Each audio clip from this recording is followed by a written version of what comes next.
Sir, என் பேர் Harshini sir. நான் இங்க கோயம்புத்தூர்ல ஸ்டே பண்ணியிருக்கேன். ஸ்டே பண்ணிருக்கும் போது என் போனுக்கு ஒரு அன்னோன் நம்பர்ல இருந்து தொடர்ந்து கால்ஸ் வந்துட்டே இருந்தது. நான் கால் எடுக்கல.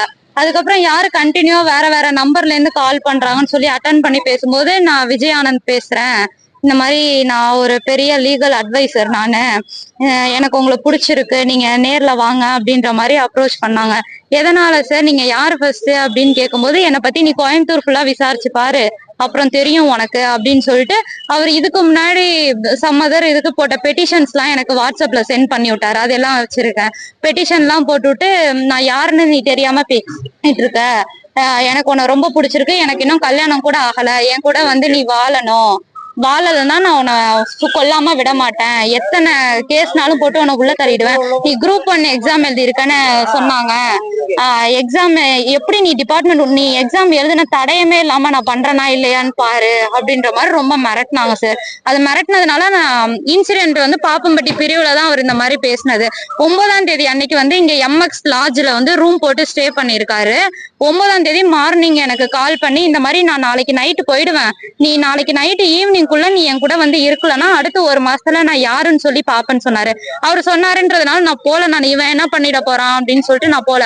ஆனா அதே அன்னைக்கு 10ஆம் தேதி ஈவினிங் என்னை பார்க்க நேர்ல வந்து, நான் ஒர்க் பண்ண இடத்துக்கு நேர்ல வந்து என்ன சொல்லிட்டு போனாருன்னா, இந்த மாதிரி உனக்கு அவ்வளவு தைரியமா, என்ன மிஞ்சி நீ இருந்துருவியா, கோயம்புத்தூருக்குள்ள நீ வாழ்ந்துருவியா, உன்னை கொல்லாம விட மாட்டேன், நீ எப்படி இருக்கன்னு மட்டும் நீ பாரு, இன்னும் ஒரு மாசத்துல நான் யாருன்னு தெரியும் அப்படின்ற மாதிரி என்ன ரொம்ப மிரட்டிட்டு போனாரு சார்.